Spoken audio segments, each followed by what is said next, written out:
Welcome to Monday Mornings with Michelle, the new business podcast. Whether you're kicking off your day or kickstarting your business, Michelle is going to kick your ass into next week with the essential fours: strategy, systems, support, and state of mind. Now, welcome to center stage, Michelle Nedelec.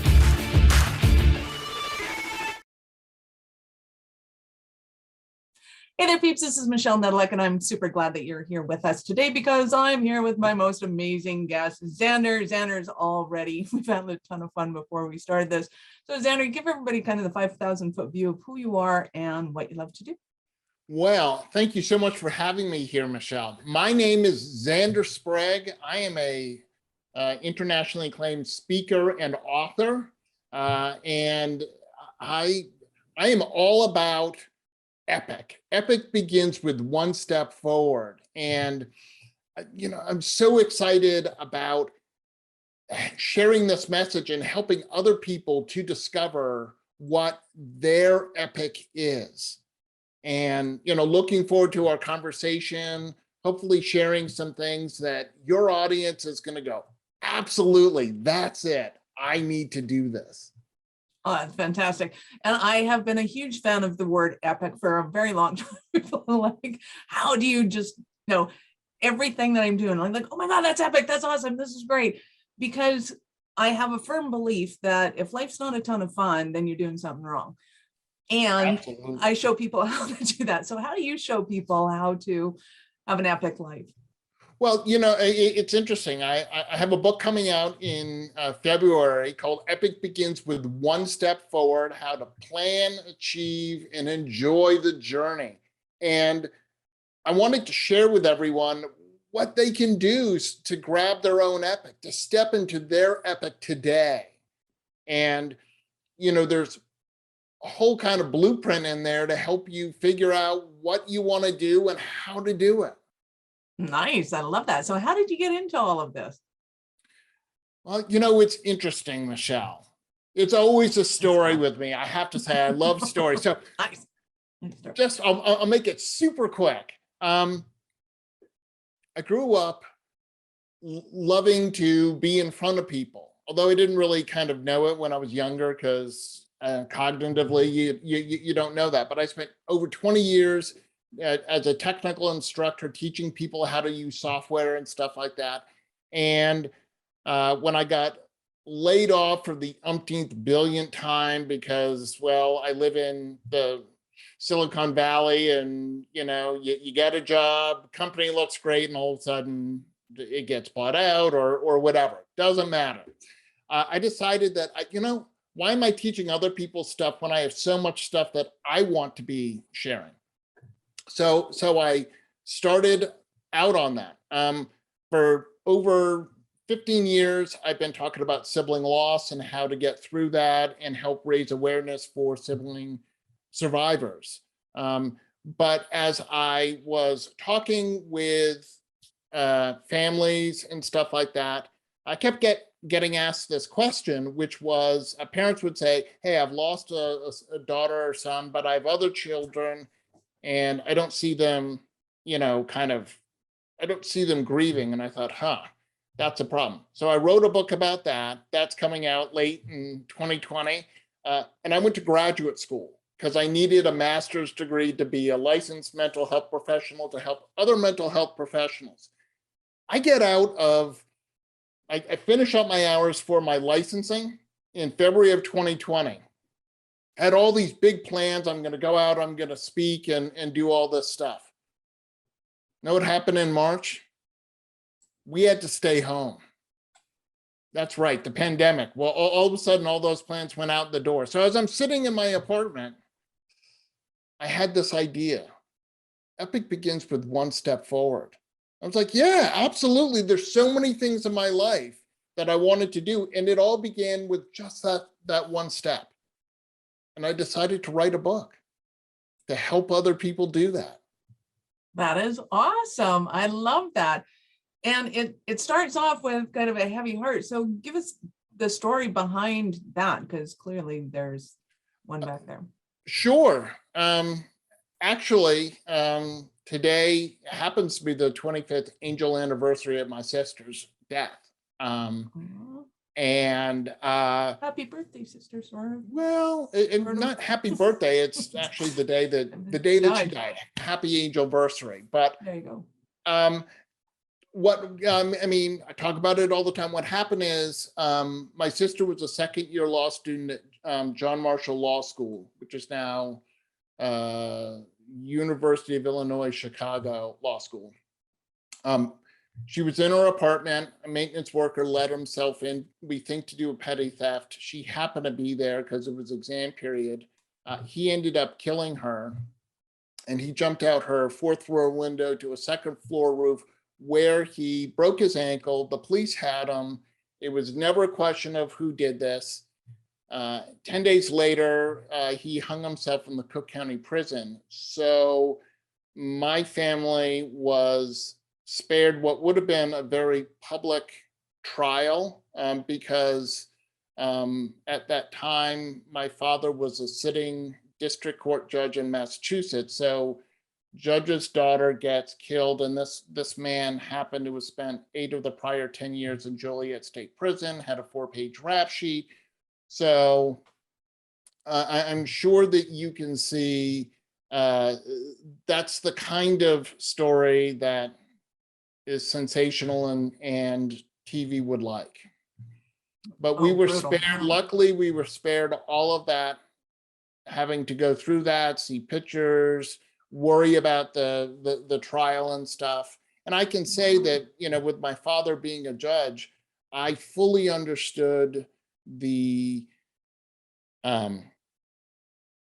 vagaries and the twists and turns that the judicial system has. Even when you think everything is right there, all the evidence is there, how could you not convict this person? It happens. But after that, I kind of, My heart goes out to you. I just got to say that's thank brutal, you. and it goes out to anybody that's ever experienced that. I can't relate, but my heart goes out to you. Thank you. And then it was interesting, probably about, I don't know, 5 years after Lucy was killed, I was having coffee with a friend of mine who had just lost her brother. And I asked how she was, and she said, you know, I was at Barnes and Noble. For your younger listeners, that's a bookstore. It's a place where you go to buy books. You actually physically go in, and they actually have paper and stuff made out like of that. trees. And they had trees back then. Anyway, she said, it's funny, there were lots of books on loss of a parent, loss of a child, loss of a pet, but there was really nothing on loss of a sibling. And as I was walking away, I said, gee, I know that. I should write a book about that. Now, the important thing to understand, Michelle, is I don't see myself as a writer at all. In fact, I really despise writing. I love talking. So I sat down to try and write this book, and it was horrible. I couldn't get anything done. But then, like any good sort of entrepreneur, I said, what are my strengths? My strength is talking. So I dictated the book, had it transcribed, then I had something to work with. Funny thing that happened there was I was done with the book and sat on it for 5 years because I was afraid to put it out because I'm not a writer and people aren't going to like it. But I finally got tired of hearing myself, oh, I'm coming out with a book, because truth be told, I was no more coming out with the book than flying to the moon, because I wasn't doing anything to get the book out. It's one thing to say, oh, it's, you know, it's in editing or it's whatever, it takes time. But I wasn't doing any of that. So I decided I wasn't going to be that person 20 years later saying I'm coming out with a book. So I got the book out. For the first year, when people told me that they enjoyed the book, they found it helpful, inside the internal voice, that committee that we all have in our head, that tends to be the meanest people in our life, right in here. And I'm like, really? You liked it? It was helpful? Terrible, gosh. So I said, I'm not going to do that anymore. And so I've spent a lot of time trying to raise the awareness for sibling survivors. My experience was, I'm originally from Boston. I was living in Boston at the time. People would see me on the street. They knew my parents. They'd ask how my parents were. It's a logical question, but no one asked how I was. Here's a funny thing. Our longest relationship in our life is with our siblings. It's not our parents. It's not our husband or wife. It's our siblings. Our siblings know us better than we know ourselves. And as my friend, Dr. Heidi Horsley says, when you lose a sibling, you lose your past, your present, and also your future. That's harsh. So how do you deal with that? Well, I choose a positive pathway. I keep in mind that every day I have a choice of whether I want to talk about Lucy, whether I want to remember her or not. And there is so much power in choice. And we all have so much choice in our life. And I think often we sort of forget that we have choice. Now, look, I'm not going to be here, all sunshine and rainbows and going, you always have a great choice. No, sometimes we have a choice between bad and worse. But there is some power to say, I actually am making a decision. I'm choosing, even though I wish I had another option, I'm choosing this. Well, and I have a very twisted perception on emotions and things. And to me, even sadness, hurt, pain is part of the rainbow of emotions that we go through as human beings. You can't deny that there's red or purple, and you can't deny that there's pain and suffering as well as happiness. And it's just part of having this human experience.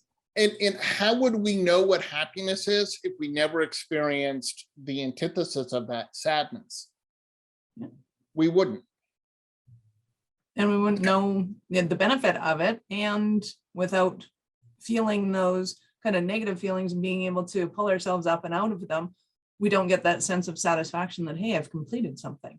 Absolutely. Right? Some of the most exuberating experiences I've ever had in my life was because I was so terrified of what was about to come up in a few seconds. It's like jumping out of that airplane was not exciting and fun for the first few minutes. Oh, come on, Michelle. I've gone skydiving, and frankly, the most exhilarating part was that awesome lesson in physics. No, but honestly, no, I did a tandem jump. Was that surface tension or was that free fall? No, it's got to do with like I think every person who takes physics honestly should go on a skydiving lesson, because you learn so much about physics. So first of all, the human eye only has depth perception to about 1,000 feet and not even that. So when I jumped out of the plane at 10,000 feet, I only felt like I was falling for about the first half second. Why? Because falling is a visually stimulated sensation. When I didn't have that anymore, I didn't feel like I was falling because there was so much space that I couldn't tell.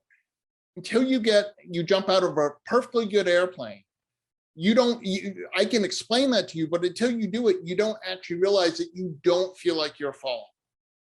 Wow, I did not jump from that high, so I have not had that experience. I got to do a 30-second free fall. It was awesome. I learned all about wind resistance and stuff that just putting your hand down will rotate you. Like you kind of have a pencil in your belly button and you're just rotating on that axis. I learned that now I'm older, and we used to be able to do this. Used to be able to drive down the street, didn't have seatbelts on, and we're hanging out the window. You put your hand out. Imagine your whole body's that way. It's awesome. I also discovered that I had a moment of freak out because before we jumped, I saw the landing zone, and then I'm doing 120 miles an hour. And I'm like, oh my God, I can't see the landing zone. I totally forgot that once you pull the chute, you slow down to about 25 miles an hour. I had 5 minutes to see the landing zone. All of Nice. those pictures that you see the video where the people are falling and then someone pulls the chute, you see them shoot up. The reason they shoot up is they decelerated and the person who's filming is still going at 120 miles an hour. Kind of makes sense, but I didn't know that until I saw that whole thing happen. That is awesome. I'm sorry, I went on way too long about that, but anyway. And all good, super fun. So tell us more about Epic Starts with One Step Forward. What do we do with that? How does it work? Well, you know, Where do you go? I think all of us have epic dreams, things that we want to do. And I'm not here to define what people's epic dreams are. Mine is mine, yours is yours, Michelle. We won't push you out of the airplane. But some people, maybe their epic dream is to go skydiving, or it's to travel to a country, or it's to go back to school, get a degree. It could be changing the way that they eat, or exercising more, or starting a new career, or whatever you dream of doing. We all have multiple epic dreams. And you know, I just when I came up with epic, I thought, what does epic, like, what does that mean to me? And for me, epic stands for every pilgrimage includes commitment. And I thought about that. I'm not a particularly religious person. I know pilgrimage sounds, you know, very secular. But I am on a pilgrimage. I really am. I have a destination that for me is very sacred. I want to share my message. I want to be on a stage in front of thousands of people. I want to help as many people as I can have an incredible life. And it does take commitment. We can't get anywhere without commitment. You are a successful business owner. That didn't come just because you're like, well, yeah, I think I'd like to own my own business. And, oh, hey, look, it's doing well. There's commitment there. There's work. And I think that's what people forget. And they think about their epic. And they go, oh my God, there's so much work. Yeah, yeah, there is. However, it's not nearly as hard as people think that it is. People like structure. They say they don't, but they really do. We all feel much more comfortable. It's psychological. If we know what's going to happen, we know where we're going, it's so much easier. So I have tons of analogies, so I'm sorry to your audience. There's going to be a whole bunch of analogies here, but here, this is one. I got a question for you, Michelle. When you drive to the supermarket, are you stressed in any way about how to get to the supermarket? No. Why? Usually because I know where it is. Yeah, you know where it is. So there's some structure there. I got to get in my car. I got to go here. I got to take a left. I got to take a right. I got to, you know, and you don't even think about it. But there's some comfort in going, I know how to get to the store. It's not like we get in the car and say, well, I got to go to the supermarket and I'm just going to take a bunch of random turns. Hopefully I'll get there. It's felt like that something. But when you think about going someplace new, there's a little of the unknown. So there's perhaps a little more stress about where do I have to turn? Again, I hate to date myself, but I didn't grow up with a voice telling me to take a left and a right and look for this street or whatever. And in fact, I grew up in New England where we have myopically small signs that are not lit at night, that usually have trees over them, and you're driving down a street looking, you know, like sort of quickly glancing at a piece of paper going, I'm looking for Elm Street. And you see Elm Street as it's going by because you couldn't see it before, because you can't see it until you're about 20 feet away from it. But hey, speed limit's 35 and I'm going by this at 35 miles an hour. Yep, absolutely. And it's super fun doing it in a country where the words aren't in the same alphabet that you're used to. Oh, absolutely. Oh yeah, that's even better.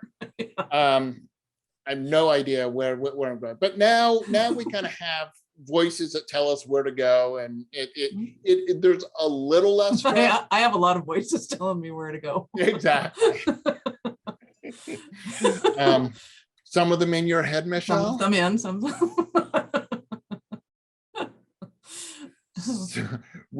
We could talk about that. I am a licensed professional clinical counselor after all, but I think structure it makes this whole epic journey so much easier. If we create the structure up front, we sit down and we have a plan, it's so much easier to execute. It's kind of like when you are cooking something new, there's a recipe, there's structure. Oh, here's what I need to, here are the ingredients I need, here's how much of these ingredients I need, here's how to put it together. I'll use another what if. What if you want to make coq au vin or something, and I hand you all of the ingredients, go, here are all the ingredients, and then make coq au vin, and you have no idea how much of what you need and how to do it. Really sort of, it would not be surprising if you're not successful. True that. And so when we create structure and we have a path to follow, it's actually so much easier. Those steps are so much easier to take. Hey, here's what I have to do. And some people's epic is really long. My epic journey to get licensed was 7 years. I had to go to graduate school. I had to get 3,000 hours of internship, and doesn't necessarily take everyone that long. I was working in, in a school setting. So in the summer, I was like, well, they're off and I want to spend time with my family. So I'm not gonna do it. You could do it faster.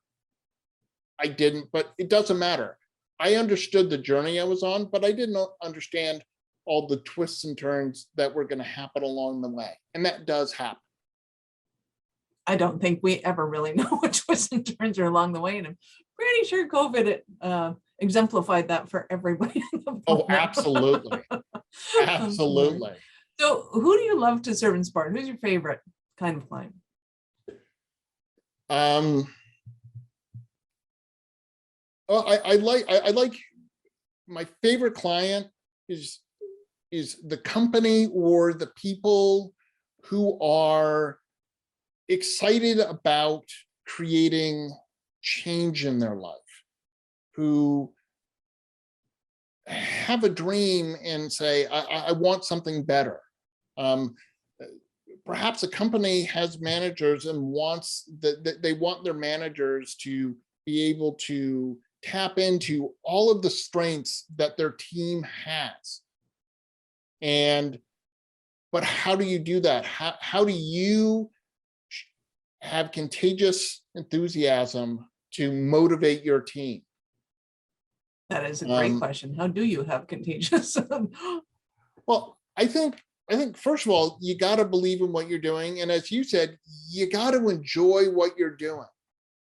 Now, I worked in the corporate world for Fortune 100 companies, and they're big and they're tedious and stuff, but it doesn't have to be that way. Just because it has been doesn't mean it needs to continue. And I think when we get to actually know what people's strengths are, and I did many years ago, did the Strengths Finder, which was awesome. I learned so much about myself. I'm like, no, exactly. That's absolutely. And I actually went back and redid it again as I was writing my book, because I'm like, I'm interested. I couldn't find my results. I'm like, let me go take it again. That's the Clifton Strengths Finders, if you're looking for it. And it came back the same way. Didn't expect it to change much, but it was great.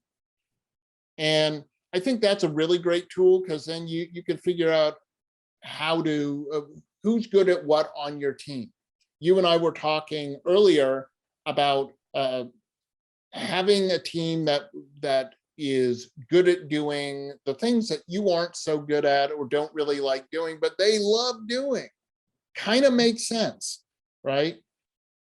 You know, in our lives, we bring our car to a mechanic because the mechanic knows how to fix your car. Right.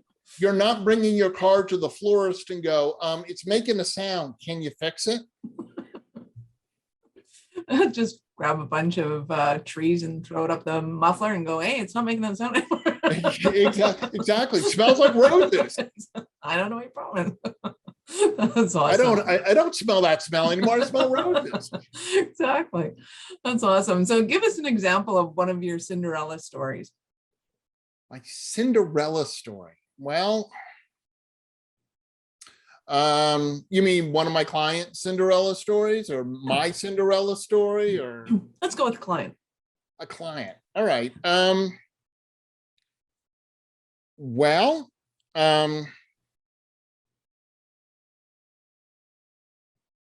it's perfect. I was doing my internship hours in a high school, and I had someone who was doing, they weren't doing as well in school, but it wasn't for a lack of capacity. It was actually, they were simply overwhelmed by all of the work that they had to do. There's a lot. And I said, I can help you. We're going to create structure for your homework. And what we did is I said, what are the classes you have? Now let's rank them in your least to most favorite. So we ranked that. I said, all right, what time do you get back from school? We kind of mapped out the amount of time they had to do homework. I said, you got plenty of time here.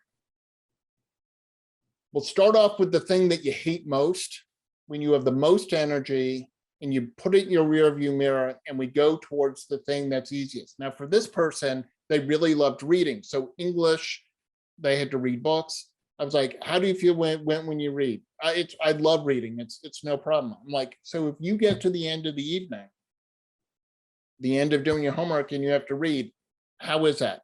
Oh, that's no problem. I really enjoy it. I go, exactly.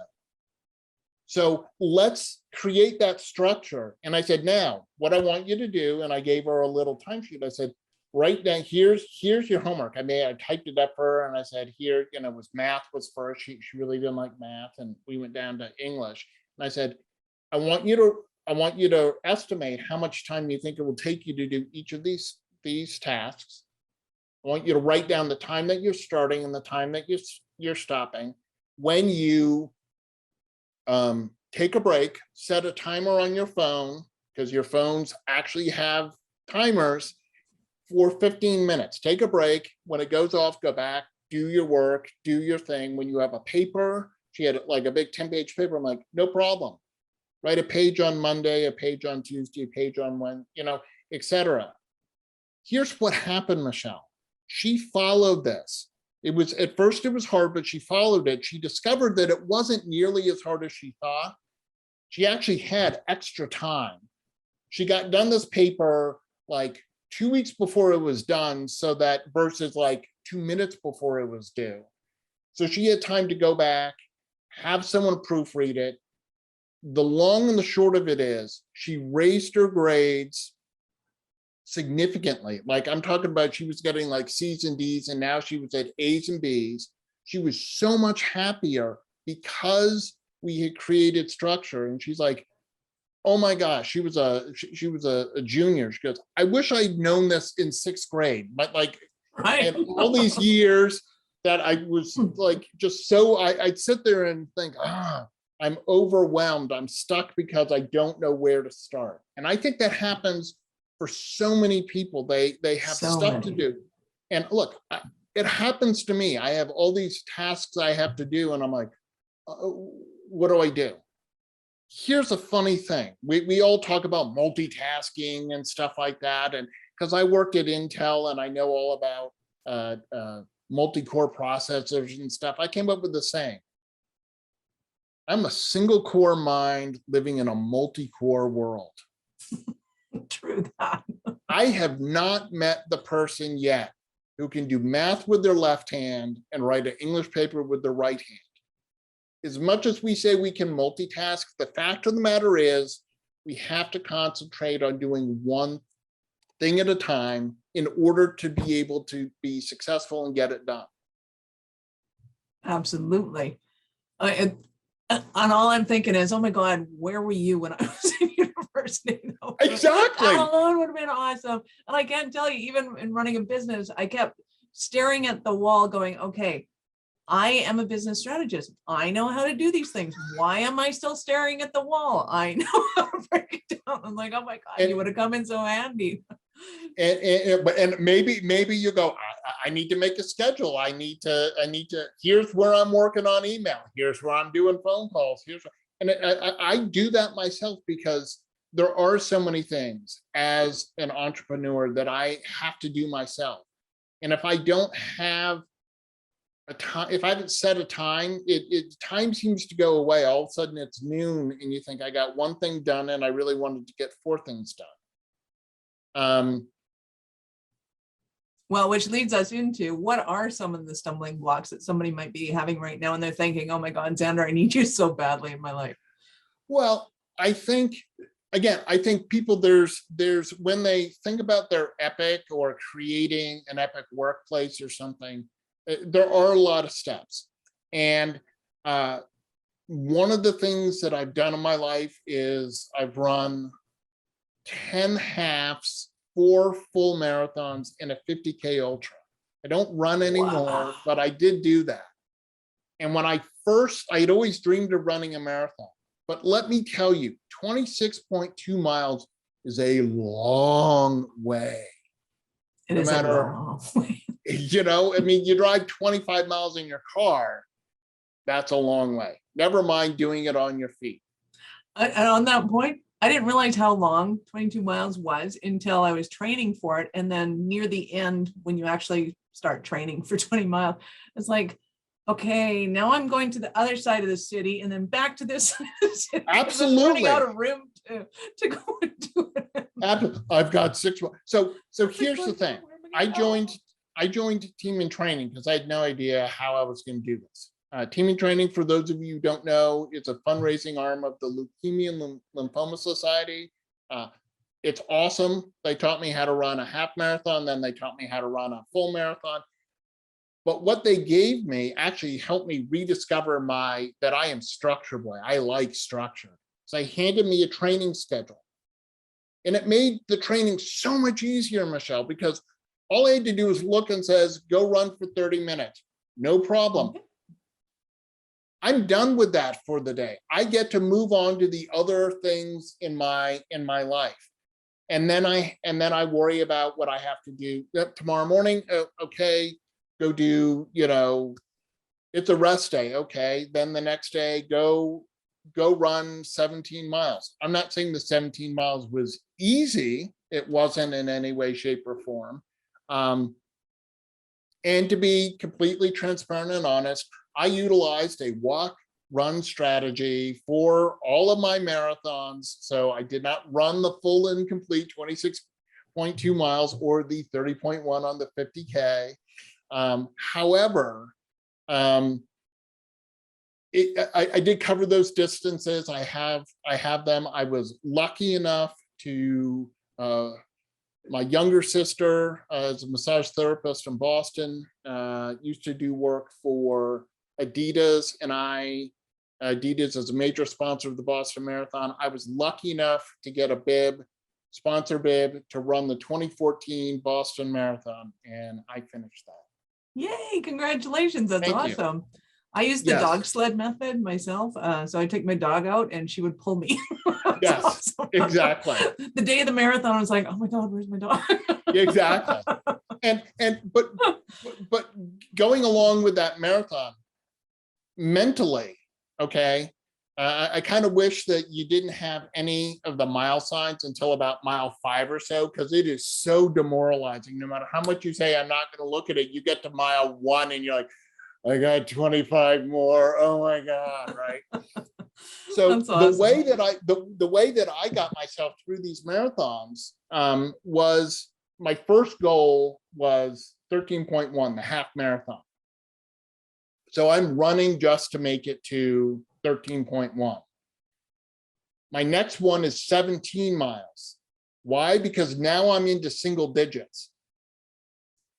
Okay, I got this. Then it's mile 20. And now, Michelle, you only have a 10K left. All right, I came this far, I got this. And then you get to count down the miles and get really excited. And then you see that finish line. And you might not have, I know I've never been so grateful to see a finish line in my life.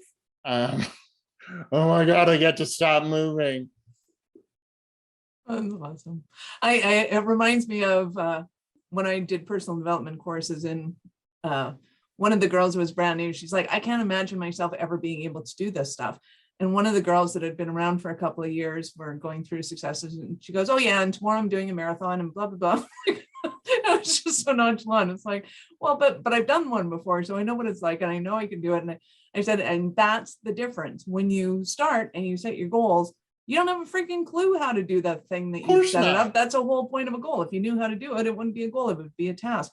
But eventually, once you start accomplishing things and it becomes normal, then that big goal actually becomes a task, and you know how to do it because you've done it before, and it becomes easy. And I think, if I'm getting you right, the same thing happens with epicness.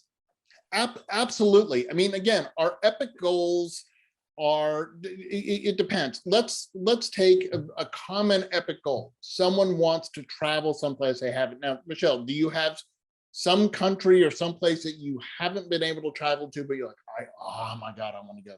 Yes, absolutely. Vietnam. Vietnam. Okay. So you sit there and go, I really want to go to Vietnam. Oh my gosh, it seems so daunting. How am I going to do that? Right? Again, create some structure for yourself. Okay. Well, the first thing you need to do is figure out, how am I going to get to Vietnam? Now, I'm going to just guess that you're going to fly, because as romantic as taking a tramp steamer there, you probably don't have the time to do that. I'm thinking airplane. I'm thinking, and then you're like, all right, about how much does it cost? And, what are my options to get there? How long will it take me to get there? Then you may start to look at, well, where in Vietnam do I want to go? How, the overall cost of it. Then where do I want to go? What are things that I definitely want to see? What are things would be great to see if I could? What's the right time of year to go? My understanding that there's really just two seasons. There's hot and then really hot, but Right. or humid and then like unbelievably humid. I just had Robin Williams from Good Morning Vietnam pop into my head. There's just two kinds of weather. There's hot and wet, and then there's really hot and wet. So yes, we want to break it down. We want to create a strategy. So I want to get into, people that are listening right now are going like, are you a business coach? Are you a personal coach? Are you a goal setting coach? Are you like, what am my listeners listening to that they're thinking inside of themselves? You could totally help me with this problem. Okay. Get rant off the list. If I absolutely, if people want a personal coach to help them, make their plan and be accountable to someone, absolutely, I do that. I'm also helping companies. I want to go in and help create an epic environment for work, because because it is possible, people. It is possible, and there's so much lost revenue.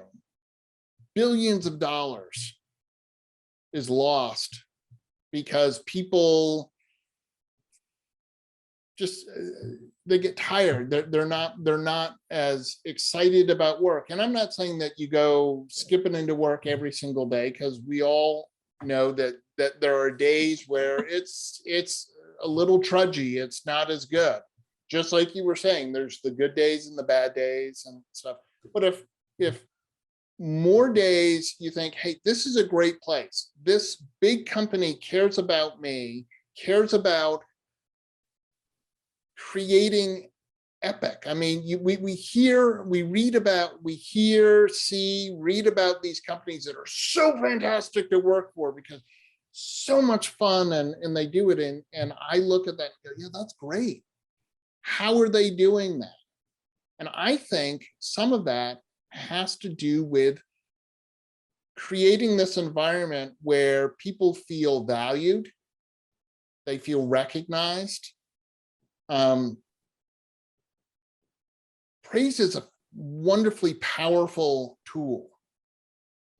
Yes, if managers recognized even the small things that people do, it's amazing how much more people want to do when they're recognized and they get some praise. Hey, that was a really good job, Michelle. I know how hard you worked on that report. Okay, I mean, I love praise. Nice. It's great. It makes me feel good. Oh, okay. I did a good job. Sure, I want to continue to do a good job. I'd like that. I want that. I want that, Karen. Nice. Love that. So personal, business, if you're not waking up and going, oh my God, my life is epic, you got to go and talk to Zander. That's the way it goes. So I know I know my audience is dying to, they're not dying. Let me rephrase this. I know that there are people listening right now. They're eager. That are very eager. They want to start their journey with you. So they're going to want more from you. How do they start their journey with you? If they just Google Zander Sprague, they'll find me. Now that's Zander with a Z, Zander, and then my last name is Sprague, Sprague. You can go to zandersprague.com. You can find me on LinkedIn. You can find me on Instagram and Amazon, I'm assuming. And Amazon, I've got a book coming out February 9th. Yahoo! Awesome. Love it. So, and go and check out The Epic Begins with One Step Forward is the name of the book. And of course, we'll have all of this in the show notes for you. Absolutely. So I have to ask you this before I let you go, is at what point in life did you know that you were a special kind of crazy enough to think that you could become an entrepreneur? I think I kind of always knew it because I'm one of these really rare people what really gives me the high is being in front of people and talking in front of people. And I know like there's some statistic that like public speaking is like the number one fear that people have. And for me, it's my number one thrill. The days I get to go speak in front of people are epically awesome days for me. Awesome. So I guess knowing that I really enjoyed being in front of people and getting that vibe and sharing information. But I guess it was, like sort of when was that moment? That moment was in the year 2000. I was in between. I lost yet another job to another .com failure. And I went out and I love my mom so much. I've been her tech support for 30 years. I created a course to teach her some basics of how to use her computer because I kept telling her to take a course and she wasn't taking it. So I created one for her. And then I spent like 5 years going around teaching people 50 plus how to use their computers. And I'm not talking about complex. I'm talking about how to open an attachment, how to put an attachment on an email, how to turn your computer on. What does this mean? No, that is not a drink holder. That's called a CD-ROM. I came up with this. I had one client, a super quick story here. I had a client, I was helping her. I got her connected to the internet. She goes, show me the internet. I was like, well, what would you like to see? Show me the internet. Now, in that moment, I had this realization that her perspective was, well, I've heard about it, now show it to me. Because that was her perspective. And I had that moment of panic where I'm like, oh my God, how am I going to explain this? I can't say to her, well, the internet is millions of interconnected computers sharing information. She's not going to get that. Okay, now younger people are like, oh, I get that. But I summed up the internet in one sentence, Michelle. Here it is. Think of the internet like the world's largest library. You go into a library and say, what's good? The librarian's going to say, what are you interested in? But if you go in and say, what is a good English murder mystery? Now they can help you. In that moment, that woman absolutely understood the internet. She got what I was saying and said, I'm interested in, it's funny you said Vietnam, because her son lived in Vietnam. She goes, what's the weather in Ho Chi Minh City today? Okay, we can go do that. Like, we had this sort of what do you want to see? Well, show it to me. I'm like, I can't show it to you. It's like sort of this nebulous. It's like anything you ever wanted to know and a whole lot of stuff you never wanted to know is out there. Oh yeah, that's awesome. I could talk to you forever, for absolutely ever. But let's do this, peeps, because I know you're on timeline. We got to get you out of here. I appreciate your time immensely. Thank you so much for being here. Any last words for our peeps? Yes. I want to share 2 words that I think will dramatically boost everyone's success. Not yet. Have I come out with my book? Not yet.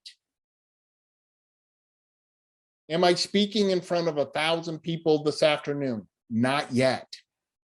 Not yet is so powerful, because if you just say no, it just ends the whole thing. But when we have epic dreams, not yet is so great.